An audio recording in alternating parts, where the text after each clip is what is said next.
Assalamualaikum warahmatullahi wabarakatuh. Saya Dia Sunarti. Di sini saya akan menjelaskan tentang medula spinalis. Medula spinalis tersusun atas segmenta verticalia, yaitu dari C1 sampai C8, lalu ada segmenta thoracica, yaitu dari T1 sampai T12, lalu ada segmenta lumbalia dari L1 sampai L5, lalu ada segmenta sacralia dari S1 sampai S5, dan segmenta coccygia, yaitu dari cos1 sampai cos3. Pada orang dewasa, medula spinalis itu hanya meluas hingga ke tingkat vertebrae lumbal L1 sampai L2, karena pertumbuhan medula spinalis tidak berjalan secepat kolumna vertebralis. Perjalanan radix nervorum menuju masing-masing foramina intervertebralis segmental menjadi lebih tarjal dan panjang dari kranial ke kaudal di dalam kanalis vertebralis. Di bawah L1 sampai L2, susunan nervis spinalis di dalam kanalis vertebralis menyerupai ekor kuda sehingga dinamai dengan cauda equina.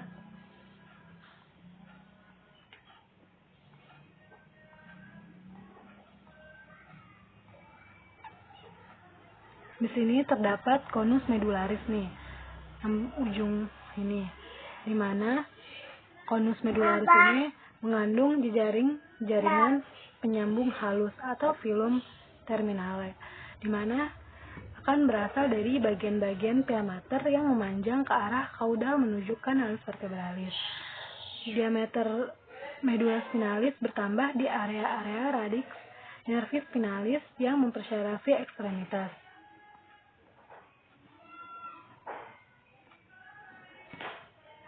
Selanjutnya ada plexus. Di sini ada plexus somatik.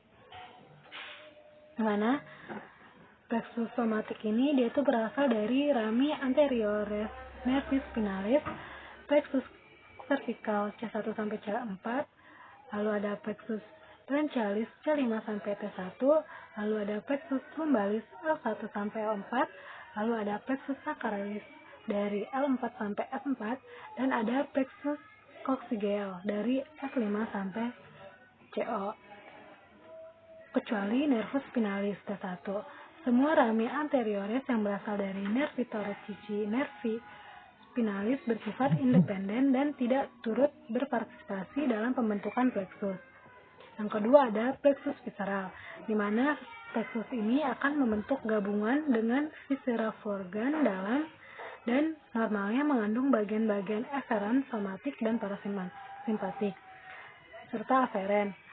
Plexus visceral ini meliputi plexus cardiacus et pulmonalis di toraks, serta plexus prevertebralis di anterior aorta di dalam abdomen yang meluas ke arah kaudal menuju dinding lateral pelvis.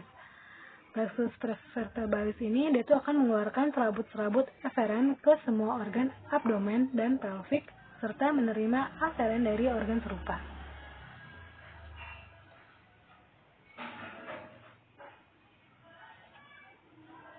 Medula spinalis berbentuk seperti pedang dan berdiameter 1 sampai 1,5 cm. Medula spinalis memanjang dari medula oblongata di trunkus encephali, segmenta cervicalia et lumbalia bertambah diameternya dan membentuk intumescentia cervicalis dari C5 sampai T1 dan intumescentia lumbrosacralis dari L2 sampai S3. Di struktur ini terdapat banyak neuron dan serabut saraf yang terutama mengurusi persyarafan ekstremitas. Konus medularis menjadi ujung kaudal dari medula spinalis. Permukaan medula spinalis menunjukkan ciri khas, yaitu adalah sulci longitudinal.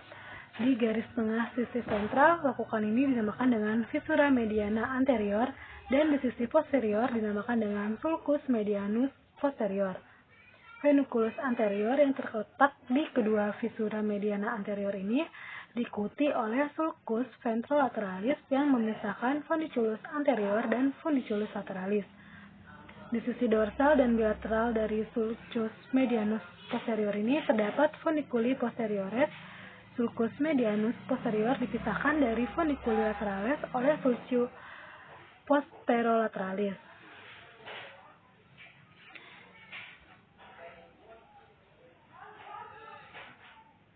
Nah, pada gambar ini kita lihat berbeda dengan segmenta medula spinalis lain. Jumlah segmenta medula spinalis di perservikal tidak sama dengan jumlah vertebrae. Perservikal medula spinalis ini memiliki 8 segmen servikal tetapi hanya 7 vertebra servikal. Sepasang pertama nervi cranialis keluar di antara basis krani dan atlas. Pasangan nervi spinalis C2 sampai C7 masing-masing keluar dari superior dari pendiculus arcus vertebrae terkait. Lalu di perpindahan dari vertebra C7 ke vertebra T1, nomenklaturnya ini berubah karena ada nervus spinalis 8 yang keluar dari inferior vertebra C8. Semua pasangan nervus spinalis T1 sampai CO yang keluar berikutnya akan selalu keluar di inferior arcus vertebrae yang terkait. Arteri-arteri pada medula spinalis. Ada 3 sumber suplai arteri untuk medula spinalis. Yang pertama ada arteri subclavia atau cervical, di mana lewat arteri spinalis anterior dan rami radiculares anteriores et posteriores dari arteri vertebralis cervicalis ascendens et cervicalis profunda. Lalu melalui aorta thoracica atau thoracic, di mana lewat arteri intercostalis supreme dan arteri intercostalis posteriores. Lalu melalui aorta abdominalis, di mana lewat arteri lumbales. Arteri iliaca interna memasuk cauda equina melalui arteri iliolumbalis dan arteri sacralis lateralis. Semua arteri ini memberikan cabang ramus spinalis. Ramus spinalis terbesar adalah arteri radicularis magnae.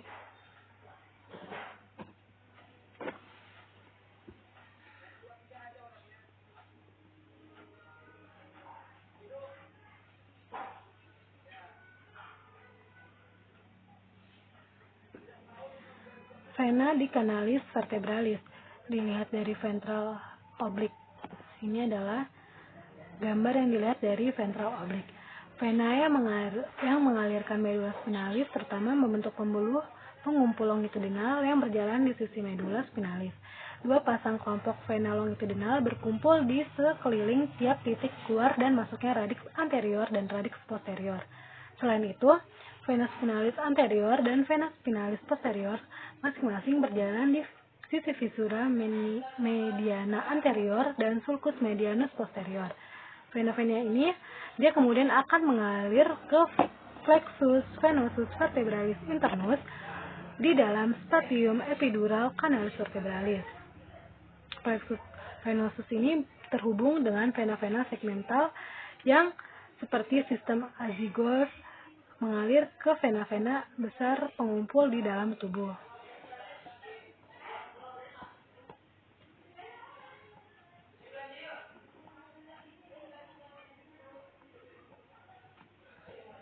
Selanjutnya kita ke klinisnya. Klinis yang pertama itu bisa seperti spina bifida. Dalam kasus spina bifida ketika arcus vertebrae, sejumlah vertebrae yang di dekatnya tidak tertutup atau suatu penonjolan meninges yang menyerupai kista memanjang ke dalam defek meningokel. Meningokmielokel timbul bila kista meningeal mengandung medula spinalis dan nervis spinalis. Lalu ada spina bifida aperta, di mana itu bentuk spina bifida yang paling berat disertai dengan gangguan penutupan plika neuralis yang seharusnya terjadi. Tanpa kulit yang menutupi, lempeng neural yang belum terdiferensiasi dapat terlihat di punggungnya. Biasanya pada bayi yang baru lahir, jika menderita defek seperti ini, dia tuh biasanya meninggal tak lama setelah lahir.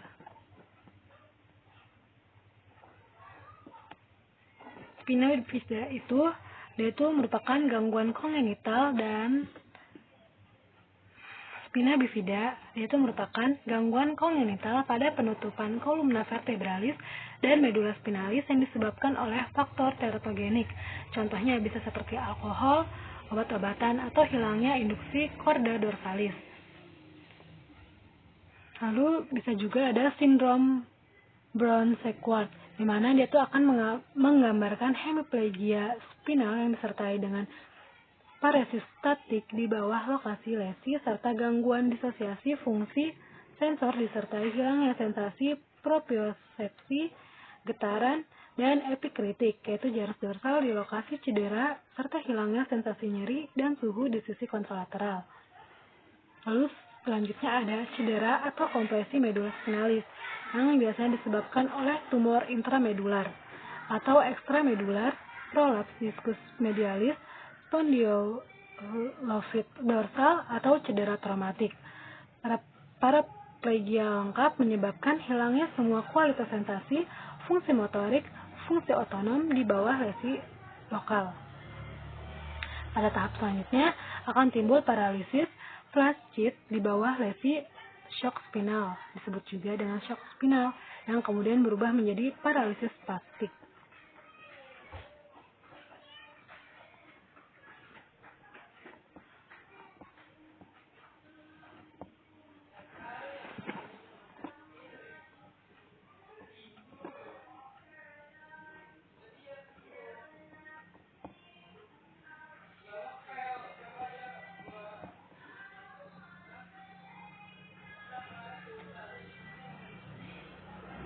Lalu biasanya klinis lainnya itu seperti penyempitan kanalis vertebralis yang menyebabkan iritasi neuron segmental yang bersangkutan, tumor atau prolaps diskus median di inferior segmentum medula spinalis C3 dapat menimbulkan sindrom konus medularis atau lesi segmenta medularis spinalis S3 sampai CO3 atau sindrom cauda equina, yaitu adalah lesi radix nervi spinalis di cauda equina ini.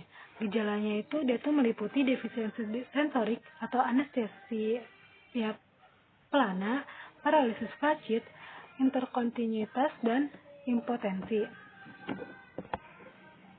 Sekian penjelasan mengenai medula spinalis, kurang lebihnya mohon maaf. Wassalamualaikum warahmatullahi wabarakatuh.